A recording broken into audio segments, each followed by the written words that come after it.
In today's Leeds news, vote on spending rules to finally take place. Joseph nominated for monthly award. Farke on sacking rumours and pressure. Bamford's next move to EPL. And Newcastle targets Sam Alker.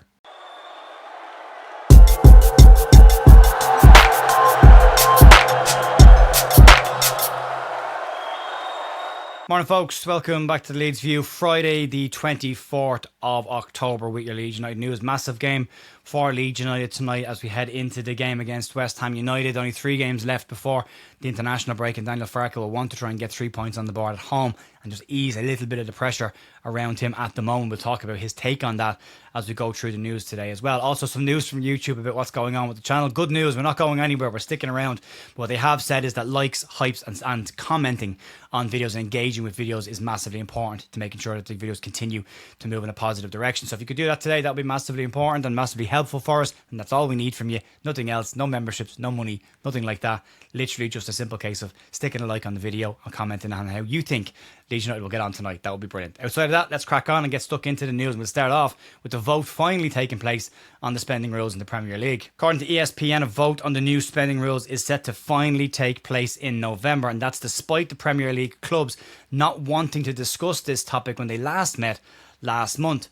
Man City, Manchester United and Aston Villa were among clubs who voted against the new spending cost model in October and the spending anchoring system at the point they met last month. But now, according to ESPN, they claim that a vote will take place on November 21st to cast their votes on the potential introduction of a spending cap known as top to bottom, or anchoring, which is TBA. It's called TBA, top to bottom. The change would cap spending on squads at 5 times the smallest central Premier League broadcasting and prize money payouts would be. And in theory, the TBA would promote competitive balance across the Premier League and would stop the top sides from blowing newly promoted sides out of the water when it came to the transfer market. There are some concerns from the clubs in the mid-table and bottom of the Premier League that this model would then be adopted by the EPL, which would really hamstring them should they get relegated, and would remove any kind of benefit from parachute payments should they be anchored to a bottom revenue side in the Championship. Another vote on PSR rules staying in place, as well as a potential shift to the similar UEFA model of squad cost model, is also set to take place as well. And the squad cost model would cap spending at 70% of the overall revenue for teams that take part in European competitions and 85% for those not involved. The SCR would be calculated over a 12-month period, which would massively help Leeds United versus the current 3-year PSR model. It would remove those 2 years in the Championship for Leeds and probably free up between 25 to 30 million pounds estimated of spending for the club in a transfer market. So it'll be an interesting one. It's overdue. It needs to happen. They've been kicking this can down the road for a while, and it could have major impacts on spending next season in the Premier League and could benefit a side like Leeds United significantly should they come into place. But the top sides will not be in favour of this and will not want this to go through. But the independent regulator is sitting, lingering in the background, waiting for this to happen. And if the clubs, again, as I've said before, cannot prove that they can regulate themselves and put these rules in place, the regulator will step in and do it for them. So if they want to get it their way, it's better to try and meet them in the middle. We'll see how they get on. Let's move on. I wouldn't hold my breath. Matteo Joseph's last 2 games for Real Mallorca will give him and Leeds United a little bit of confidence that this loan could work out for all parties involved. An assist before the international breaks, followed up by 2 goals in his first game against Sevilla on the return after the international break, was enough to see Matteo Joseph get into the Liga Team of the Week. But Joseph's start to life in Spain wasn't without its problems. He fluctuated between the bench and starting 11 and was struggling for chances and goals for Mallorca since he joined them, but that may now be on the turn for the striker, and he will no doubt be delighted to hear that his performances have seen him nominated for the La Liga Under-23 Player of the Month award for October. Joseph appears on paper, at least by his social media comments, to see his exit from Leeds United as slightly more permanent than a loan, despite the fact that Leeds insisted on not putting a buyout clause in his loan deal. Leeds managing director Robbie Evans, at the time on talking about the buyout option, said the following: "We simply said there's no way you're getting an option. Our hope is that he has a phenomenal season at Mallorca and comes back. He is a favourite of the club and the chairman, and so we hope he does great." Joseph has got 3 years left on his current Leeds United deal, so there's no rush from Leeds to move him on. There's no panic in that situation, but it would be great for Leeds if they can get him to have a really good season there, get him firing all cylinders, continue his development, and then you maybe look at bringing him back to play for Leeds, or if he wants to move on himself, you increase his market value and you can do that as well. So it's an important season for Joseph and an important one for Leeds United, this loan.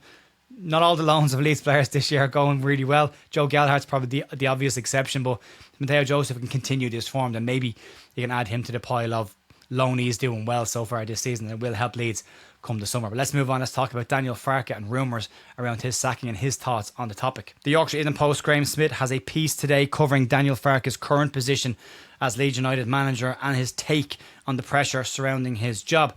Farke did an excellent job last season in getting Leeds promoted to the Premier League with an impressive 100 points total, and probably deserved a proper crack at the Premier League, backed more than when he managed Norwich. Some will argue that Daniel Farke hasn't been backed fully, and the failure to secure a creative right-sided winger has let him down and led to that. But although that is true, he has spent over £100 million and has brought in over 10 players with significant reinforcements in the defence and midfield. So that, at some level, is backing. West Ham United tonight is a massive game for Leeds United, and it could go either way in the pressure stakes for Daniel Farke. A win will alleviate a huge amount of pressure on Farke. A defeat, or the worst case scenario happening, could significantly increase the pressure on him. On the pressure, Farke joked that you don't take the Leeds United job unless you are calm and relaxed. But on the overall topic, Farke had the following to say. The average regime of managers here, I'm here, whatever, 2.5 years, normally just 2.5 months, because it's such an emotional club.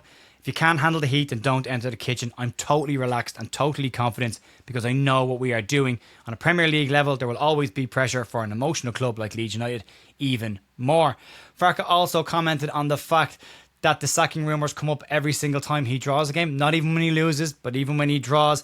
But he pointed out to his points total from last season, the achievement of getting promoted last year, to support his position as Leeds United manager. However, football doesn't like nostalgia, and in the current world, it's more a case of what have you done for me lately. And although Farke might lean to last seasons, they won't carry a huge amount of weight when it comes to performances in the Premier League this season. So he will need to get some wins on the board ahead of what will be an incredibly difficult December period for Leeds United.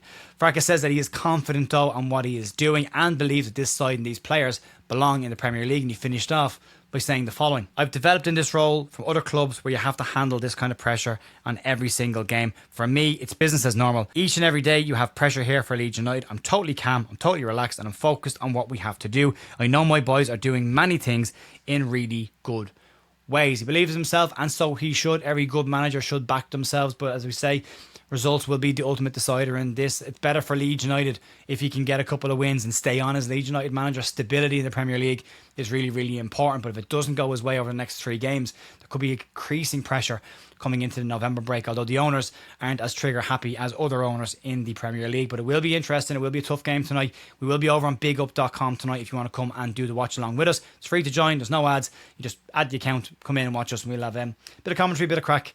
That's what we'll do over there, so you can join us tonight if you want to. Outside that, let's move on. Patrick Bamford has been linked with multiple clubs since leaving Leeds United, but as of right now, he has yet to sign for anything. Rumours and reports during the summer linked Patrick Bamford with potential moves to the likes of Wrexham and Birmingham. There were more recent reports of a Sheffield United move on the back of Chris Wilder going in there and wanting to improve his squad, as well as a pretty wild report at the time about a move to Spain with Getafe that was widely reported in Spain and in the UK, but ultimately never really materialised. But according today to the Daily Telegraph's Mike McGrath, Patrick Bamford could be getting his next move to the EPL Championship. Bamford has been spotted training with Coventry City.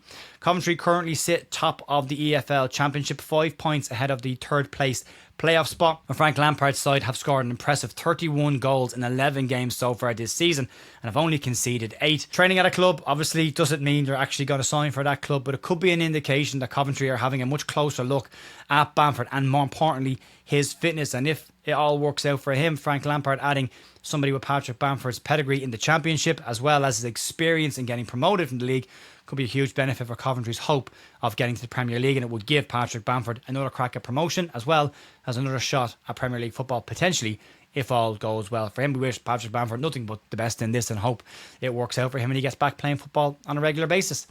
Let's move on to the final story of the day, and this relates to Sam Alker popping up again, and the worst fears maybe starting to pop their head up. Yesterday we had the story that Sam Alker had interest in Germany from Borussia Dortmund and Bayer Leverkusen, but the saving grace in that situation was that he can't sign for those clubs until he turns 18 years of age, which won't be until 2027. But the fear was if clubs closer to home were having a look at Sam Alker, he can move now, and those fears, as I say, maybe starting to pop their head up over the fence. According to Graham Bailey, who did break the story about Harry Gray signing his Leeds United contract 2 weeks before any other journalist, says that Newcastle are now eyeing a move for Sam Alker. Alker has been offered professional terms by Leeds United, but he can't sign those terms until he turns 17, and that won't be until March 26. And there's no indication whether he has verbally agreed to these terms at this point either. Bailey had the following to say on the Alker rumour. I've been told that there's a bit of interest in him. I've only heard domestic interest. I did hear that Newcastle are one of those who are in for him. Leeds will want to hang on to as many of their top tier talents in the academy as long as they possibly can and try and progress them into the first team over the next couple of years. Bringing good talent through saves you an awful lot of money in the transfer market, and Leeds will hope that they can fight off interest from Alker. Again, he's 16 years of age. We're in a similar situation to Finlay Gorman.